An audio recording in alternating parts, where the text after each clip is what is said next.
Hello, everyone. Welcome to another edition with yours truly. So, this is the new revamped version of our live series. It is now coined as Ask Tameka Tuesdays.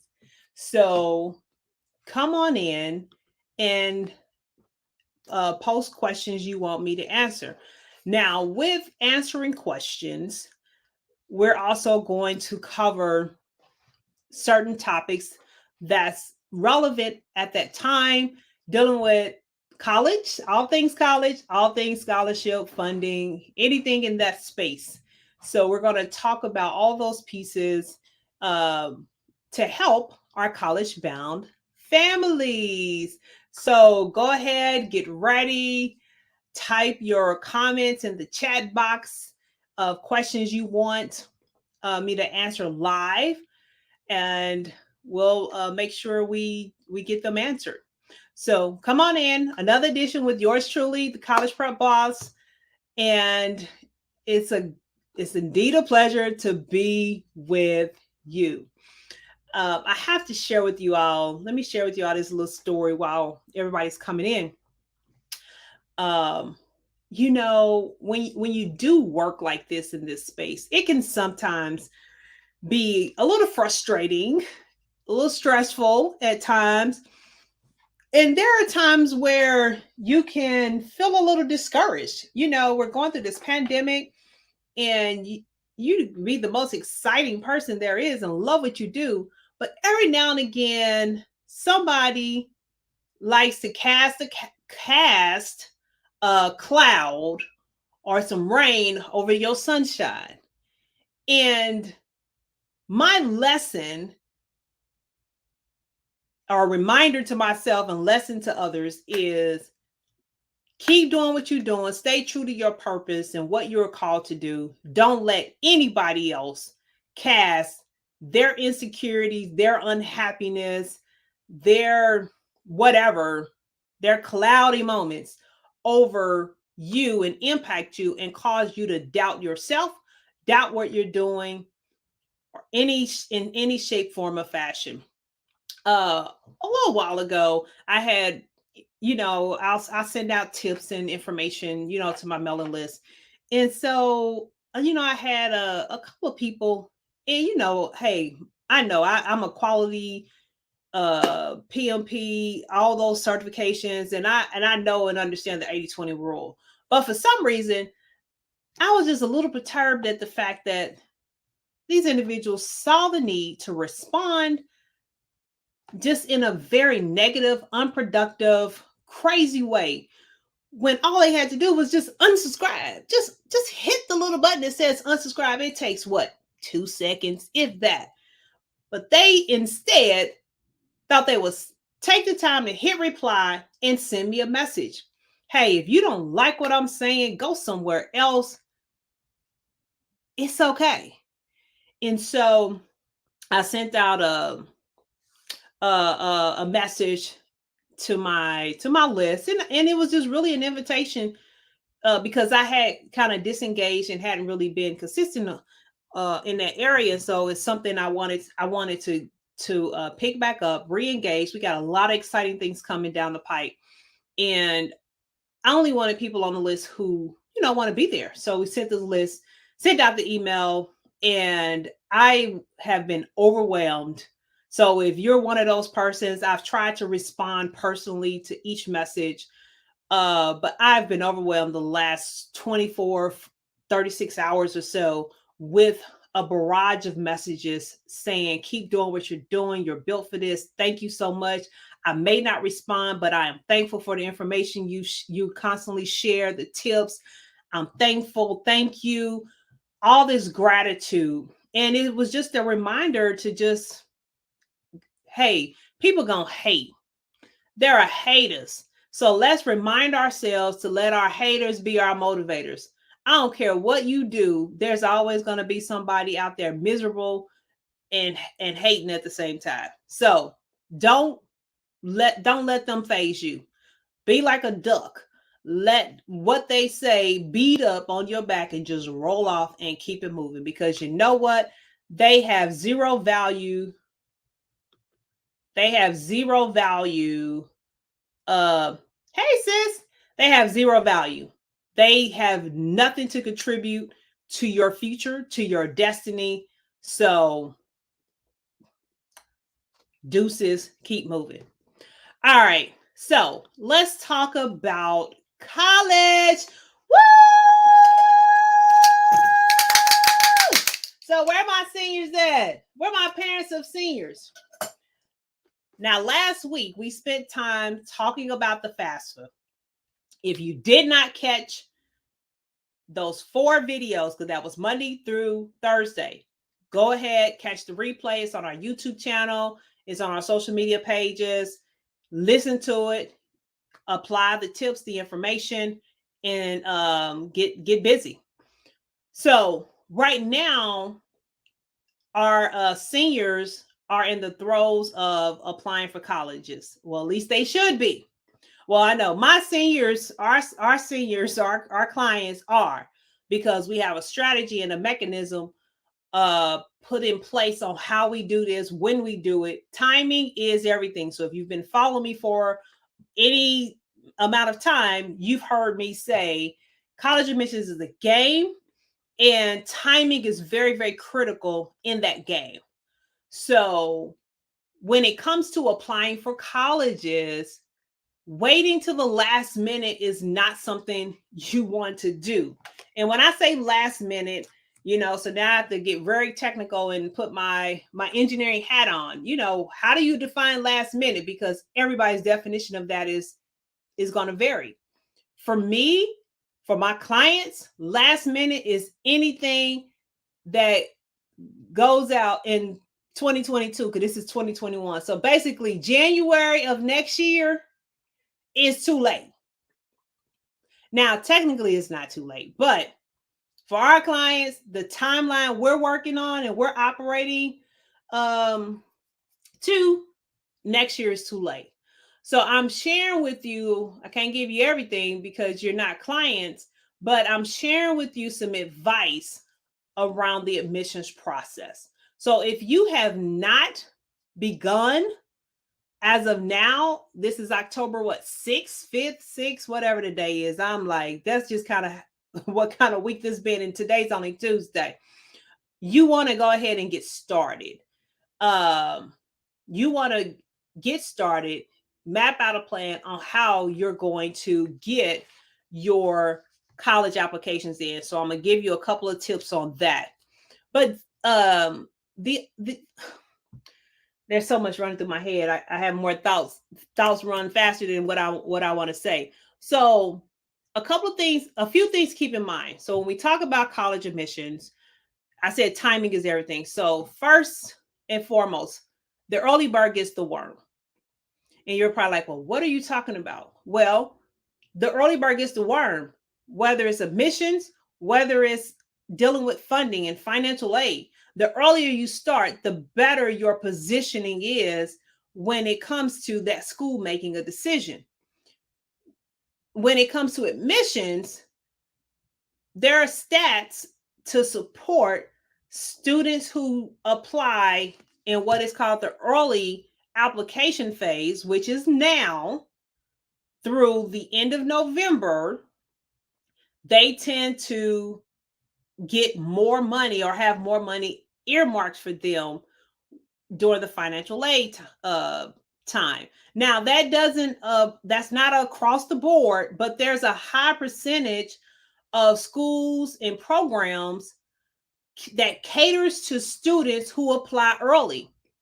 So if you look at like financial aid and scholarship applications, there are some schools who have a separate scholarship application process and timeline separate from completing the FAFSA. So the FAFSA is used in a multitude of ways, but completing the FAFSA for that particular school is not going to be enough if you want to be considered for some of the larger merit-based aid dollars available at those institutions. So in that instance, or in those instances, you will have to complete the FAFSA, but then you also have to complete that school's scholarship application. And some schools have deadlines for those applications coming up here in November. And some of those schools will have an additional qualifier with that says you had applied and been accepted, applied and been accepted. I said and, it's a conjunction. So let's go back to English 101. I didn't say or, I said and. So that means you had to apply early, get accepted in order to apply for those scholarships. So that is just one example of many why you cannot delay this process. The other part of that you have to keep in mind is the COVID effect on college admissions. The COVID effect on college admissions has caused a multitude of things to happen. We have a lot of variances because of this test optional piece, which means something different from school to school. But the evaluation process schools are taking to evaluate applications is going to vary. Some schools can't afford to hire reviewers to go through the application. Some schools can, and some schools have, and some schools will. And so in those cases, some of those schools are requiring their full application process. So they're not even tweaking and modifying or simplifying, rather, their admissions process. They want the required essays, the supplemental essays, and everything else. So you, as you're looking at, okay, applying to these schools, I would challenge you to take a really hard look at which schools really make a difference. Which schools do you really want to apply to? Because some of these schools require a lot more work. So I'll give you an example. One of my seniors, her parents sent me an email, gave me an update the other day to let me know, you know what, that top school we were going after, that we've already gone through and edited and reviewed some of the essays. I think that school needed, it was probably a total of like a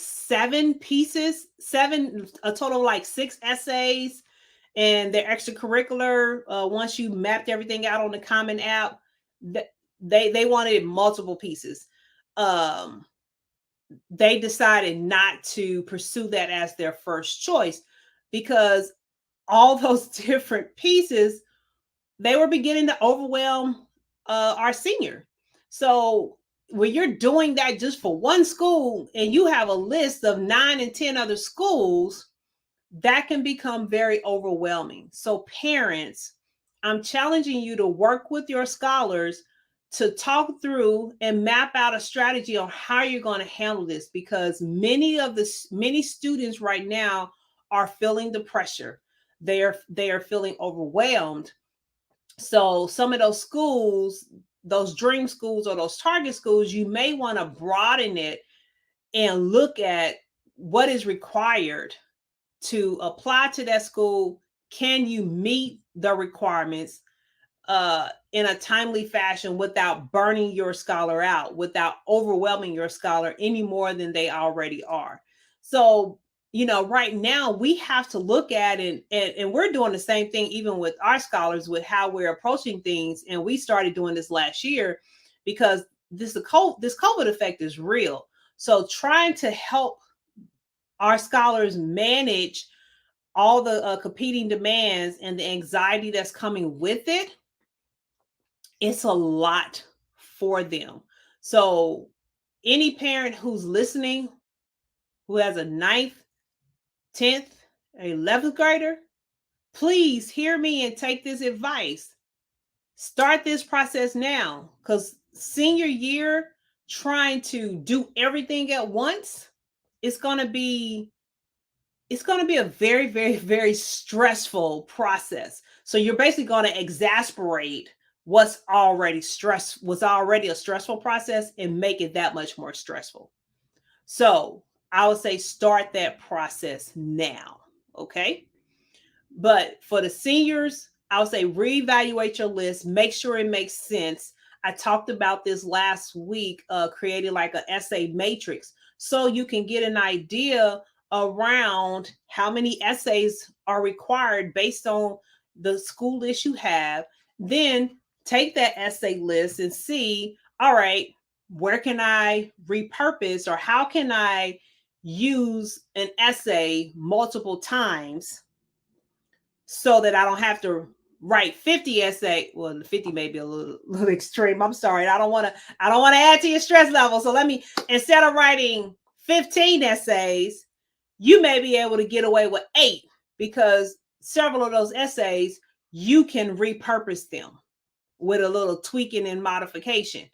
So look at that. That is one way, one tactic, one strategy you can employ that helps you to make this process that much more palatable. Okay. So look at that. Now, the other part of that is, again, just like I said, reevaluate your school list and see what makes sense. Now, for me, what makes sense, I'm looking at it from multiple ways. I'm looking at what makes sense in terms of dollars and cents. And I'm also looking at what makes sense. Is that a school? I'm good with having your reach schools, but because of the extra anxiety right now, maybe you need to have 1 or 2 reach schools instead of 5 and 6 reach schools. So maybe you decrease it to 1 or 2, your top 2, and then balance it out with other schools you have a greater chance of getting into. So that's one way I will reevaluate my school list and see how to adjust it so it's a lot more application friendly as well. Now, the other part of that is I want to really, really, really stress this piece because I get families who come, late in the game wanting to get help and try to make tweaks and modifications. And at that time, it's just too late in the process or too late in the game. Please, please, please apply to enough schools. So you're probably like, well, what do you mean enough schools? Let me quantify this for you. You need to apply to, I would say, at least 10 schools. Applying to just your top 3 or 4 schools, that's not a good move. I think I talked about this family last week. One of the families came to me looking for help. Daughter had an awesome portfolio, very strong portfolio, close to a 1400 on the SAT, about a 4.2 GPA. Man, I wish I had those numbers when I was coming out of high school, however many years ago. I still look fabulous. But at any rate, you get my point. Very strong, very great profile. So on paper, you would think, okay, she's going to get some money. In theory, yes. But here's the operative word families don't understand. Only if you apply to the right type of schools. So here's what happened. She applied to her top 4 schools. She applied to her top 4 schools, and out of those top 4 schools, 3 of them were highly selective schools. So when you talk about schools and rankings, they have a ranking. There are some that's easy to get into, and in the top echelon is basically they're difficult to get in, or they are very selective. So out of the 4 schools she applied to with this 1360 or so on the SAT and 4.2 GPA, 3 of those 4 schools were highly selective schools. So what do you know? Those 3 schools did not accept her. She didn't get accepted. She received a denial notice. She didn't even get waitlisted. She was denied admissions. And you're probably like, oh my gosh, How in the world with those credentials? It happens. College admissions is a game. It is all about a multitude of things, but one of the key points in this process, or one of the key um, chess moves in this process, is knowing how to select the right schools who meet your funding profile. So you have to select schools that are financially fit. I'm not focusing on that. That is where that's what we do with our clients. But out of those 4 schools, 3 of the schools denied her, and the school that accepted her was a school that was easy to get into. It was just a regular state school. It wasn't no top tier state school. It was just a regular state school. So it left her scrambling, trying to figure out, what do I do? Because she just assumed she was going to get into one of those other 3 schools. Just because your scholar is an honor roll student and have high test scores doesn't guarantee them admittance into their top school or their dream school, and it definitely doesn't guarantee they gonna get some money. Because here's the reality: there's a gazillion other babies with those credentials and better. There's nothing special about your baby having high test scores and high GPA. What else are they bringing to the table? Did you target the right schools? So not only did she not target the right schools, she didn't apply to enough schools. So this is where, if you don't know nothing about statistics, the law of probability. So my STEM folks will know exactly what I'm talking about. The law of probability. We're playing with numbers here. So what's the law of probabilities? What does the law of probability say in terms of your ability to get in? Well, if you apply to 4 schools, what's the chance? What's the probability you're going to get into all 4? It depends on the type of school. Just plain and simple. So you have to increase your pool to increase the probability of the number of schools you will get acceptance from.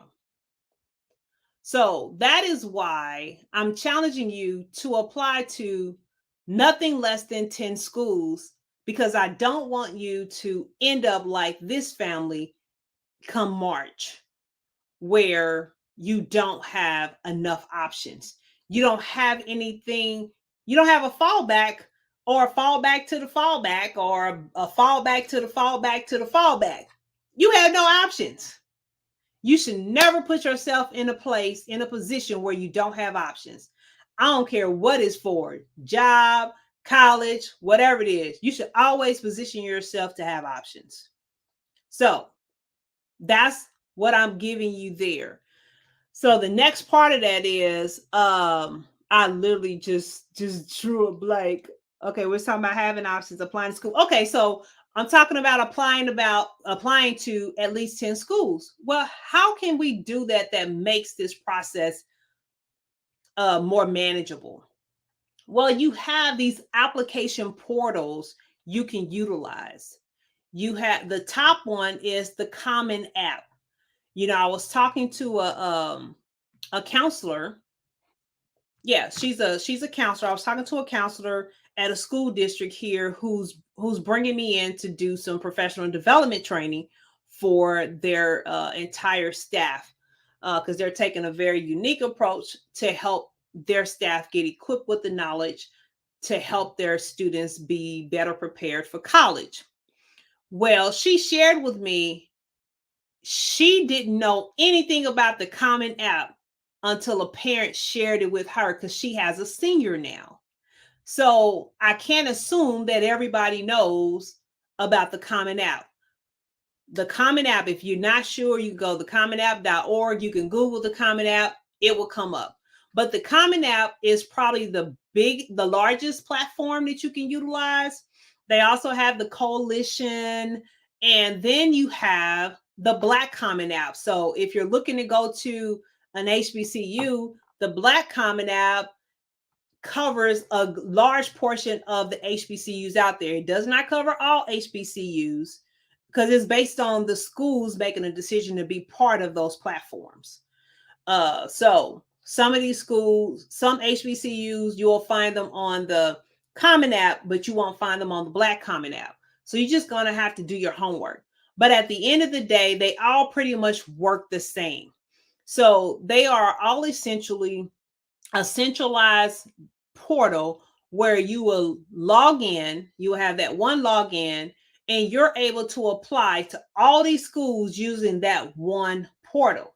So the beauty of that is, if all the schools you apply to says they because the Common App has 7 essay prompts, and if all the schools you apply to says we only want the standard essays, so that's your COVID, your personal statement, and all that. So if they all want the same thing, you only have to do that one time, and you get to apply it across the board for all 10 schools instead of writing an essay 10 different times for all 10 schools. How cool is that? So this is how you're able to apply to multiple schools. If you need a fee waiver, you can also apply for a fee waiver, which will allow you to get the admission fees waived if the school hadn't already waived the admission fees as well. So there's a way to do this. So I'm giving you some information for you to go and find out how to do it and make it happen. It's out, it's possible, and it's doable. You just got to take the initiative and make it happen. So that's essentially what you do. And the person who's doing your letter of recommendation, they only have to do it one time, and it applies to all applications. If you decide you want to add some more schools to the list, and they're part of they're a part of the Common App, then you basically will go and add those schools to the list. You can track it. There's a dashboard that allows you to view and track all of the requirements to see where you're at, what you're missing, all those things. So it's a very, very great tool. I highly recommend it. I have all my clients use it. I have them use the Common App, and I have them use the Black Common App if they are planning to apply to HBCUs. So with the Black Common App, like I said, it pretty much works the same. You just pay with the Black Common App. The difference here is you just pay one fee, and I think it's like $25. It's a very, very, very, very, very nominal fee. I was trying to look it up because right now I'm just having a brain fog.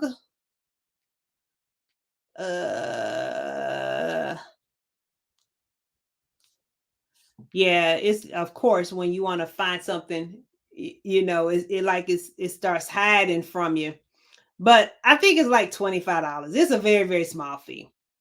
So you will pay that amount, and that applies to all the schools on their list. And the running count now may be about 60 something schools that's on there. So I don't know about you, but if I only have to pay one fee, and it's the cost of me going to Starbucks in a week. Well, it depends on who we talking to, because I have a friend who used to have Starbucks twice a day. But it costs less than a week's consumption of Starbucks, and I can apply to 50 plus schools. Hey, I'm for it. All for it. And many of those schools, they relaxed their requirements. You don't have to do all those extra essays. So again, I'm just challenging you, as we're talking about admissions. We're in heavy admission season. Reevaluate how you approach this, because you got to take into consideration the anxiety level that your scholar is experiencing because of the COVID effect. So help them not get so discouraged about the process or get discouraged about school, because that's a dangerous trend right now that's happening, that we're watching and we're talking about on some boards and stuff that I sit on. School students are losing interest in college and losing interest in their future and what they want to do They don't even want to think about or look at another school. So how do you help make this process easier for them? By doing the things we've talked about, reevaluating that school list, mapping out a strategy, how to multi-purpose different documents and different tools, using platforms like the Black Common App, the Common App, to attack the application process so that you're not duplicating effort, you're maximizing your time. And then just kind of, again, making sure you are approaching schools that's not going to add to the stress, but it's going to make the process that much easier. So as I get ready to close out this segment, I don't see any comments, any questions. This is admission season. So again, we're at the first thing I started out with was around timing and the importance of starting now. Get in early. The early bird gets the worm. You want to have every consideration possible, because you have to take into consideration this. There's a group of students who graduated last year, and they took a gap year. So they deferred their admissions for 1 year. Some of those students are coming to claim their spots this year. By them claiming their spots, some schools, it may decrease the number of spots they have available for their admission goals. Because if you don't know this, every school it's just like a business. They set goals. They have goals around how much money they're going to give away. They have goals around how many students they're going to admit. And it's based on a variety of factors. So one factor that's going to come into play this year are the students who opted to take a gap year, and this year they're coming to claim their spot. So them claiming their spot could possibly minimize the number of students that school is going to accept this year. So that's going to increase the level of competition for those spots as it relates to that school. So that's another reason why you don't want to delay this process. You want to start it a lot sooner. So again, let's get busy. Let's start the application process now. Let's get our college applications in by December 1st. Because, December, everybody gets into Christmas mode and Christmas break mode, and we're not thinking about nothing else. So let's get it. Let's map out a plan to take advantage of the rest of October and all of November to get our stuff in. Okay. So that is where I'm going to end it. I don't have any other questions. I hope you found this information helpful. I hope you take the information and apply it. That is really the big thing for me. I want you to be able to take this information and apply it, because that is where the difference is going to be made, and that is how you're going to win. And I want to see you win. I want to see you win. You can lead a person to the water, but you can't make them drink. I want you to drink. Matter of fact, I don't want you to drink. I want you to gulp down everything that I give you and apply it to your life and reap the benefits. That's my desire for you. So remember, the time to be ready is not the time to get ready. Let's position ourselves to always stay ready. Parents of juniors, sophomores, freshmen, eighth graders, look at how you can get ready so that you'll be ready. All right. I'll see you on the next edition of Ask Tameka Tuesday. Stay safe. Talk to you all later. If you have questions for things you want me to cover next week, just drop it in the chat or inboxes. All right. See you guys.